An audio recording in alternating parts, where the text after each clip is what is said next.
여러분 오늘 이 말씀에 보시면 주인공이 실은 마태예요. 예수님에게 12분의 제자들이 있었죠. 12분의 제자들에 대해서 저희가 이제 혹시 여러분들께서 이전에 설교를 많이 들으셨는지 모르겠는데요. 12분의 제자들이 이렇게 그분들의 삶에 대해 이렇게 쭉 생각을 해보면 각자 예수님께 부르심을 받을 때 출발선이 달라요.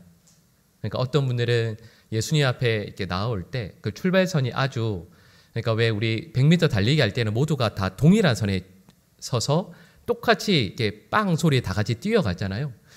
근데 예수님 앞에 부르심을 받았을 때 어떤 제자들은 그래도 예수님 앞에 나오는 게 좀 괜찮았겠다, 칭찬받는 제자가 있는가 하면 실은 또 예수님 앞에 나오는 게 참 힘들었겠다, 참 어려웠겠다라고 생각이 드는 제자가 있어요. 여러분, 예수님 앞에 나오기가 실은 가장 힘들었던 제자가 누구냐면 누굴까요? 여러분, 제가 어려운 걸 절대 질문하지 않는다라고 말씀을 드렸는데 오늘 본문의 주인공이 누구죠? 마태예요. 왜냐하면 마태의 원래 직업이 뭐죠? 세리입니다. 제가 좀 이따 다시 설명을 드리겠지만 여러분, 세리라 하면 이스라엘 그 나라 안에서 가장 경멸받는 직업이 세리예요. 그러니까 여러분, 예수님의 12제자들이 물론 예를 들면 어부도 있고 뭐 여러 가지 직업들이 있었겠죠. 근데 그 가운데에서 특별히 그 직업에 대해서 우리가 잘 알고 있고 또 그래서 그 이름을 이야기할 때 그 앞에 직업을 붙이는 사람은 예를 들면 베드로를 이야기할 때 우리가 어부 베드로라는 말은 쓰지 않잖아요. 근데 참 이상하죠. 이 마태 같은 경우에는 그 앞에 무슨 말이 붙냐면 세리라는 말이 늘 붙어요. 그러니까 예수님께서 제자를 부르셔서 자 생각해 보세요. 12명의 사람들이 이렇게 쭉 모여 있을 때 서로 경멸하겠죠. 서로 친해지는 사람도 있고 또 어떤 사람은 서로 사이가 안 좋은 사람도 있겠지만 여러 다양한 그룹들 가운데서 가장 외톨이로 남을 수밖에 없는 사람이 누굴까요? 마태예요. 그러니까 여러분, 물론 저희가 그 제자들에게 뭐 각자의 별명을 실은 지어줄 수도 있겠죠. 예를 들면 예수님의 제자 중에서 야고보와 요한 같은 경우에는 별명이 뭐였죠? 보아너게입니다. 우레의 아들. 성격이 워낙 이제 급하고 화를 잘 내니까 예수님께서 그런 별명을 지어주시죠. 근데 여러분, 실은 이 마태 같은 경우에는 뭐 별명이라고 하긴 그렇지만 만약에 평가를 한다면 이렇게 할 수 있지 않을까요? 여러분, 우리 복음서 중에서 또 우리가 제일 잘 알고 있는 복음서가 뭐죠? 왜냐하면 복음서 4개 중에서 제일 앞에 있는 게 마태복음서거든요. 그러니까 물론 마태복음이 제일 앞에 있다라고 해서 가장 예를 들면 좋은 복음서라든지 훌륭한 복음서라는 이런 뜻은 아니겠지만 2000년 교회 역사 가운데에서 마태복음의 가치를 아주 특별히 귀하게 여긴 건 사실이에요. 그러니까 마태는 어떤 분인가라고 했을 때 이렇게 말을 할 수 있지 않을까요? 가장 밑바닥에서 가장 존귀한 위치에까지 올랐던 분이 실은 이 마태라 할 수 있습니다. 여러분, 예수님께서 이 마태를 부르세요. 그리고 실은 오늘 본 말씀을 마태가 실은 자기에 대해서 쓰고 있는 말씀이기도 하죠. 근데 여러분, 마태가 예수님의 부르심을 받아서 예수님 앞에 서게 되고 쓰임받았던 이 내용을 통해서 실은 저희들에게 주시는 말씀이 있어요. 여러분, 예수님께서 이 땅에 오신 이유와 목적을 이렇게 말씀합니다. 우리 9장 13절 말씀인데요. 우리 화면에 나도 같이 한번 읽어볼까요? 너희는 가서 내가 긍휼을 원하고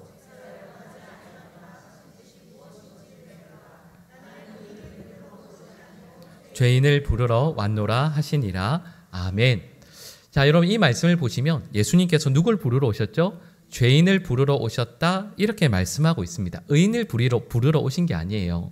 자, 그러면 여기는 우리 모두는 실은 의인이에요, 죄인이에요? 죄인이죠. 여러분, 세상에 있는 모든 사람들도 죄인이에요. 그러니까 이 말씀을 보면 그래, 예수님께서 온 세상 사람들을 부르기 위해서 오셨구나 라는 건 또 아니에요. 여러분, 이 말씀을 정확히 이해하면 이런 거예요. 우리가 읽은 13절 이 말씀과 앞에 나오는 말씀들을 다 통틀면 맞아요, 분명히 예수님은 죄인을 부르러 오셨습니다.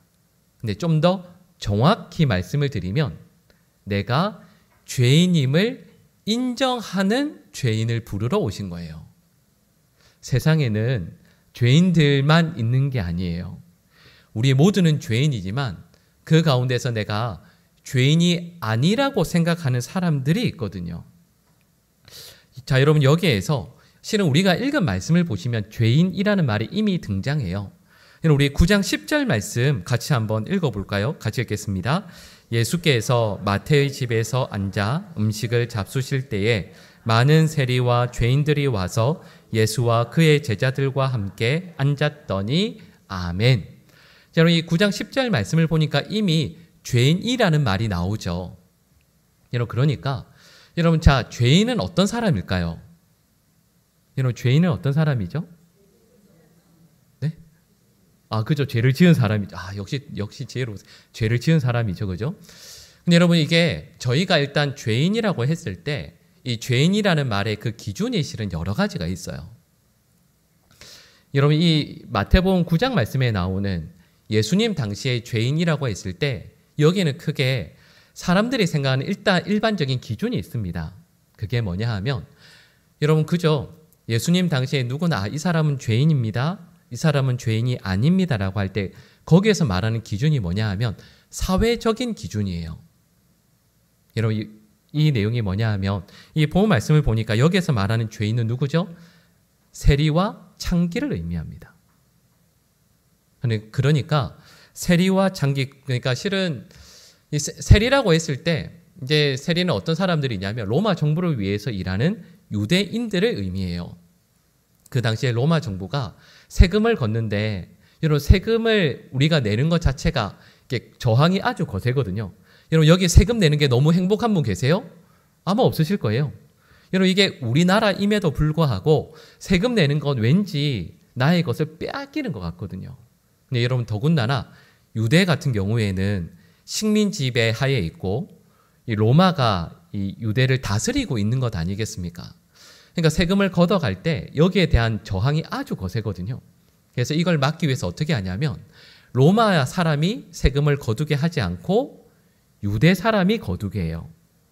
근데 유대 사람이 거두게 하면 원성이 자연스럽게 누구한테 가냐면 로마 정부도 정부지만 세금을 거두는 그 세리에게 원성이 돌아가게 되겠죠. 근데 또 여기에서 로마가 아주 지혜로운 방법을 써요.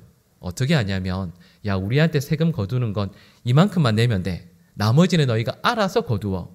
그러니까 세리들 같은 경우에는 세금을 거둘 때 로마 정부에 갖다 바칠 세금도 이미 많지만 거기에 플러스해서 자기 몫을 위해서 훨씬 더 많은 세금을 거두게 되는 거죠.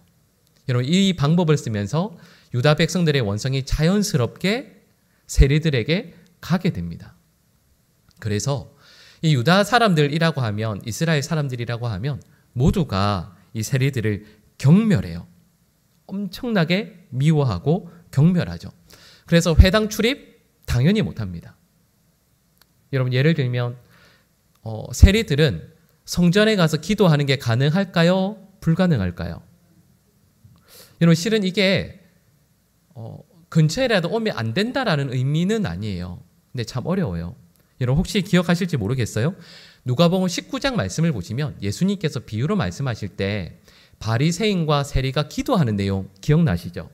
여러분 그때 바리새인은 성전 앞에 나가서 두 손을 들고 소리를 높여서 기도해요. 근데 세리는 어떻게 하죠?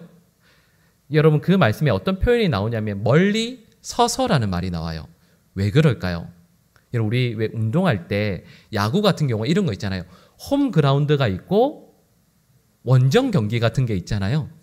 여러분 홈이면 응원해주는 사람이 있어서 힘을 이렇게 낼 수 있잖아요. 여러분 세리에게 성전이라는 곳은 가까이 할 수 없는 곳입니다. 왜냐하면 세리가 내는 헌금을 안 받거든요.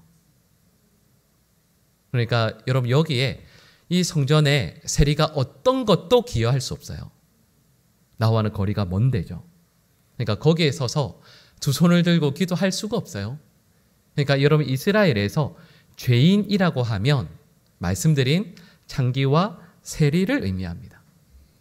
그리고 세리와 창기가 죄인이라는 말의 의미가 뭐냐 하면 사회적인 관점에서 죄인을 정한다라는 뜻이에요. 그러니까 이런 거죠. 세리와 창기가 죄인이라는 말은 의인의 가장 대표적인 사람이 누구일까요? 바리새인이 해당되는 거예요. 그러니까 여러분 이런 의미입니다. 여러분 죄라는 걸 많이 제가 전에도 설명을 드렸는데 죄라는 건 이런 의미예요. 관역에다가 내가 마음의 화살을 쏘는 거예요. 근데 그 관역이 원래는 누가 돼야 되는 거죠? 하나님이 돼야 되는 거예요. 하나님에다가 우리의 마음의 화살을 순간순간 쏘면서 선택하는 거예요. 근데 하나님이 아니라 하나님 옆에 있는 그 다른 것에 우리의 마음의 화살을 쏘게 되면 그게 죄입니다. 근데 이걸 유대 사회에서는 어떻게 이야기하냐면 이걸 사회적인 기준으로, 그러니까 예를 들면 금식을 한다라든지 예배를 잘 드린다라든지 헌금을 잘 드린다라든지 이런 사회적인 기준을 정해놓고 거기에 마음의 화살을 잘 쏘면 그 사람은 의인이 되고 그렇지 못하면 죄인이 되는 거예요. 그러니까 여기에 제일 잘 맞추는 사람이 바리새인들이잖아요. 그런데 하나님께서 평가하시는 기준은 다릅니다. 우리 누가복음 16장 14절 말씀 우리 화면에 나올 텐데요. 우리 같이 한번 읽어볼까요? 바리새인들은 돈을 좋아하는 자들이라 이 모든 것을 듣고 비웃거늘 아멘. 자, 여러분 누가복음 16장 14절 말씀을 다시 한번 잘 보세요. 바리새인들은 뭘 좋아하죠? 돈을 좋아해요. 마음의 화살은 항상 어디를 향해서 쏘죠? 돈을 향해서 쏴요.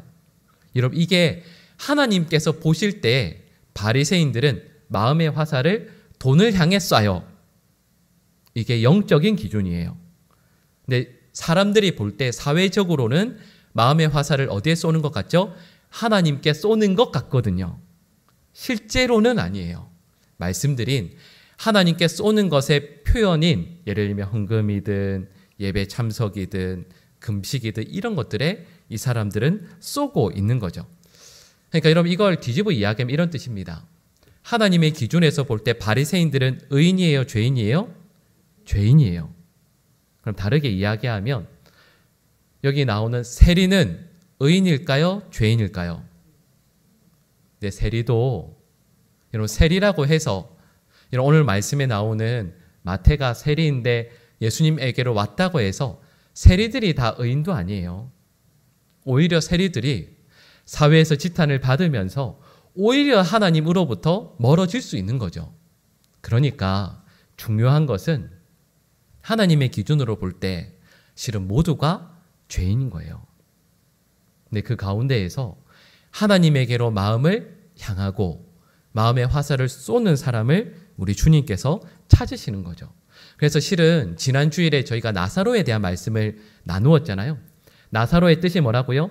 하나님이 나를 도우신다라는 뜻이잖아요. 하나님만 나를 도우신다. 이 말씀의 의미가 뭐냐 하면 하나님을 향해서만 나의 마음의 화살을 쏜다라는 뜻이에요.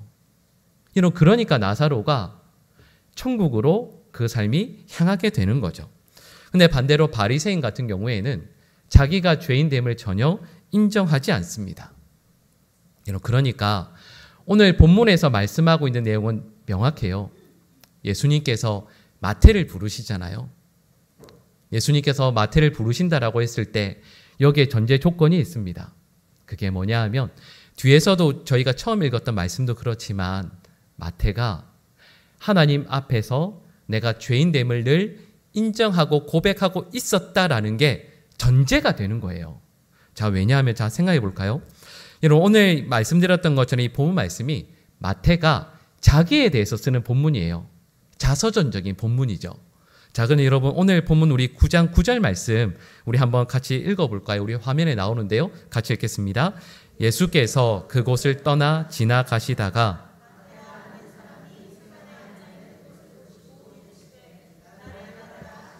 일어나 따르니라. 아멘. 여러분 이 마태복음 9장 9절 말씀을 보시면 마태가 자기에 대해서 쓰고 있는 말씀이잖아요. 근데 자기 이름을 뭐라고 쓰죠? 네, 마태라고 쓰잖아요. 자, 여러분 그런데요. 이 내용과 같은 말씀이 마가복음과 누가복음에도 나옵니다. 근데 우리 한번 읽어볼까요? 마가복음 2장 14절, 누가복음 5장 27절 말씀 우리 연속해서 쭉 같이 읽어볼까요? 같이 읽겠습니다. 또 지나가시다가 알페오의 아들 레위가 세관에 앉아 있는 것을 보시고 그에게 이르시되 나를 따르라 하시니 일어나 따르니라. 그 후에 예수께서 나가사 레위라 하는 세리가 세관에 앉아 있는 것을 보시고 나를 따르라 하시니 아멘. 이 같은 내용을 다루고 있는 두 본문 말씀에서는 마태의 이름을 뭐라고 쓰죠? 레위라고 써요. 자, 또다시 질문해 볼까요? 마태의 진짜 이름은 마태일까요? 레위일까요? 레위예요. 원래 이름은 레위예요. 그런데 여러분, 제가 좀 전에 말씀드렸던 것처럼 오늘 본 말씀은 마태가 자기에 대해서 쓰고 있는 말씀이잖아요. 근데 자기 이름이 레위거든요. 근데 왜 마태라고 쓸까요? 여러분 아마 아실 거예요. 레위라고 했을 때 가장 먼저 떠오르는, 레위라는 이름을 들었을 때 가장 먼저 떠오르는 게 어떤 게 떠오르세요? 네, 레위 족속. 그래서 성서학자들은 이렇게 얘기해요.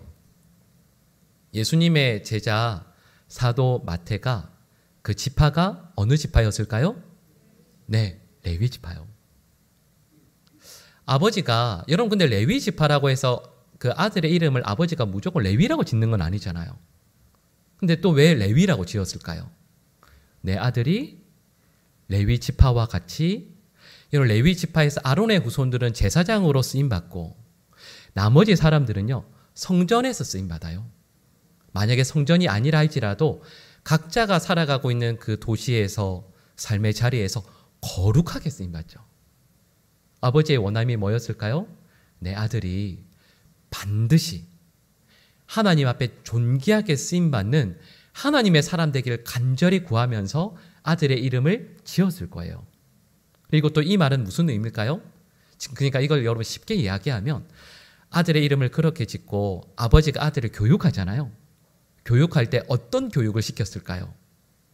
로마의 지배하에 있지만 이 아버지는 틀림없이요 내 아들을, 여러분 지금 시대로 말하면 신학 공부를 시켰다는 뜻이에요. 목회자 되도록. 목회를 전문적으로 하는 것은 아니라 할지라도 신학 공부를 잘 시켜서 하나님 앞에 특별하게 쓰임받는 믿음의 사람이 되도록 그의 삶을 훈련시켜 왔다라는 뜻이에요. 근데 여러분 어떤 계기인지는 모르지만 이 레위가, 여러분 저도 실은 그렇지만 제 같이 신학 공부했던 친구들 중에서 신학 공부 안 하는 사람들 정말 많아요. 목회 지금 안 하는 분들 많아요. 이 마태도 실은 그런 거죠. 신학 공부를 쭉 해오다가 어느 순간 그 진로를 바꿔요. 그리고 뭐가 되죠? 세리가 돼요. 레위처럼, 이 레위 지파의 그 이름처럼 하나님 앞에 구별되게 성별된 존재로 늘 훈련받고 살아오다가 갑자기 세리로 바꿔요. 뭐 때문에 바꿨을까요? 이유는 간단하죠. 예, 돈 때문이에요. 아버지가 나에게 바라시는 것처럼 물론 목회자로 살면 거룩하고 그렇지 않으면 거룩하지 않다라는 뜻은 아니지만, 그리고 그 계기 때문에 말씀드린 것처럼 이 레위는 하나님의 원하심 그리고 하나님의 이끄심 이것보다 자기의 원함을 위해서 살아가게 돼요. 여러분 그런데 제가 이렇게 말씀을 드리지만 여러분 생각해 보시면 이 레위가, 이 마태가 분명히 이름은 레위거든요. 근데 하루하루를 이 세리로 살아갈 때 분명히 마음의 괴로움들이 많았을 거예요. 거룩함을 향한 갈망이든 하나님을 향한 소망이든 이런 것들이 반드시 있었겠죠. 그런데 마태가 자기의 삶을 어떻게 살았는지를 알 수 있는 내용이 있어요. 힌트가 있어요. 실은 오늘 이 말씀에서도 마태가 레위라는 이름을 안 쓰고, 그러니까 이 이름을 안 쓰고 자기를 마태라고 쓰죠. 그리고 이 내용이 여러분 마태복음 10장, 오늘 본 말씀 바로 그 다음 장이죠. 10장 2절에서 4절 말씀 우리 화면에 나오는데요. 우리 같이 한번 잘 읽어볼까요? 같이 읽겠습니다. 12 사도의 이름은 이러하니 베드로라는 시몬을 비롯하여 그의 형제 안드레와 세베대의 아들 야고보와 그의 형제 요한, 빌립과 바돌로메, 도마와 세리마테, 알페오의 아들 야고보와 다데오, 가나안인 시몬 및 가롯 유다, 곧 예수를 판 자라. 아멘. 이런 마태가 예수님의 12사도들의 이름을 쭉 쓰고 있잖아요. 그런데 중간에 3절 말씀 잘 보시겠어요? 자기 이름을 쓰죠. 근데 그 앞에 뭐를 붙이고 있어요? 세리라는 말을 쓰고 있어요. 아까 제가 처음에 잠깐 말씀드렸던 것처럼 우리는 마태 하면 세리라는 말이 너무 익숙해요. 근데 여러분 생각해 보세요. 이 마태복음 10장 2절에서 4절 말씀을 보시면 제자들의 이름들이 쭉 나오는데 거기에 직업을 붙이는 사람 있어요, 없어요? 아무도 없습니다. 그리고 마태는 여러분 이때는 세리가 아니에요. 근데 왜 세리라는 말을 구태여 쓰고 있을까요? 이렇게 쓸 필요가 전혀 없거든요. 네. 마태가 마태복음 10장에서 자기의 이름을 쓰면서 그 앞에 세리라는 이름을 붙이는 이유가 있어요. 한마디로 말씀을 드리면 마태는요, 내가 주님 앞에서 얼마나 죄인된 존재인가를 명확히 알아요. 여러분, 그래서 원래는 우리 읽었던 말씀처럼 마가복음이나 누가복음처럼 레위라고 써도 돼요. 변화됐으니까. 이제는 누구도 초대교회에서 마태를 세리라고 부르는 사람 아무도 없어요. 레위라고 불러도 오히려 사람들이 더 인정해 주겠죠. 네, 마태는 그러지 않아요. 내가 주님 앞에서 얼마나 큰 죄인인지를 알아요. 그러니까 쉽게 말씀드리면 이거죠. 오늘 본 말씀에서 만약에 주제를 예수님께서 마태를 왜 부르셨는가? 대답은 이거죠. 예수님은 죄인을 부르러 오셨어요. 그 많은 사람들 가운데서 특별한 죄인을 부르러 오셨어요. 근데 거기에 내가 죄인됨을 가장 뼈저리게 고백하는 사람이 누구라고요?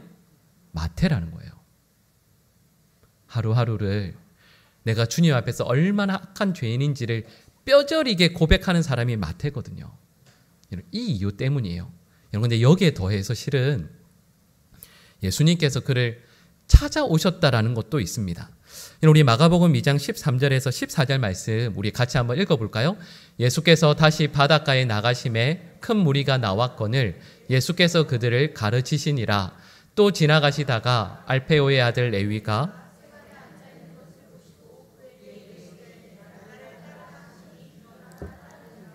아멘.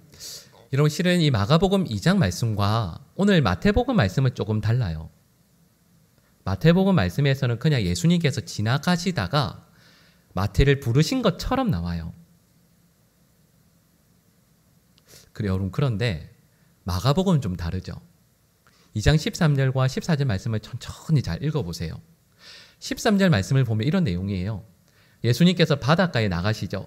큰 무리가 나와요. 예수님께서 그들을 가르치세요. 근데 14절 말씀 보니까 또 지나가시다가 세간으로 일부러 지나가세요. 왜요? 마태를 부르시기 위해서. 자, 이 말씀이 뭘까요? 제가 좀 전에 말씀드린 내용과 연결해보면 이거예요. 마태는 세간에 앉아있지만 나 자신의 죄인됨을 철저히 고백해요. 그런데 세간에 앉아 있어야 되잖아요. 못 나가요. 근데 예수님께서 바닷가에서 많은 무리들을 가르치시면서 누굴 찾으셨다는 뜻일까요? 마태를 찾으셨다라는 뜻이에요. 없으니까 예수님께서 세간까지 가셔서 그를 부르신다라는 얘기인 거죠. 그런데 마태는 이 말씀을 쓸 때에는 몰랐던 거죠. 근데 이 내용을 실은 복음서 중에 가장 먼저 쓰여진 복음서가 마가복음이거든요. 근데 마태는 이걸 몰랐는데 마가는 이 내용을 알았던 거예요. 자, 여러분, 이 말씀을 보면서 여기까지 말씀을 드리면 저희는 이렇게 적용할 수 있어요.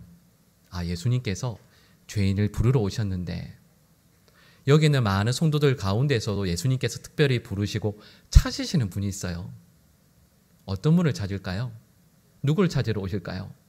네, 사회적인 기준으로 볼 때 의인이 아니에요. 우리 종교적인 관점으로 볼 때 의인이 아니에요. 하나님의 관점에서 볼 때 죄인을 찾으세요. 하나님의 기준에서 보실 때 죄인됨이라는 것을 정확히 말씀을 드리면 하나님 앞에서 내가 얼마나 악한 죄인인가를 철저히 깨닫고 고백하는 사람이 하나님의 관점에서 보실 때 죄인이라는 거예요. 모두가 다 죄인이죠. 우리 모두 다 죄인이에요. 온 세상에 있는 모두가 다 죄인이에요. 그런데 주님께서 특별히 찾으시는 사람이 바로 하나님 앞에서 내가 죄인됨을 철저히 고백하는 사람이라 말씀하시는 겁니다. 여러분, 그리고 하나님 앞에서 죄인으로 살아갈 것을 선포하는 이 마태가 어떻게 하냐면, 오늘 본문 우리 9장 10절 말씀 한번 같이 읽어볼까요? 예수께서 마태의 집에 앉아 음식을 잡수실 때에 많은 세리와 죄인들이 와서 예수와 그의 제자들과 함께 앉았더니 아멘. 이 말씀이 뭐냐 하면 마태가 예수님 초대하고 나와 같은 죄인인 세리들, 죄인들 불러서 잔치하는 거예요. 여러분, 그런데 이건 단순한 잔치가 아니죠. 어떤 의미죠? 나 이제 세리로 살지 않겠습니다. 이런 뜻이에요. 결단하는 거죠. 모든 사람들 앞에서 이제 나 다른 삶을 살겠습니다.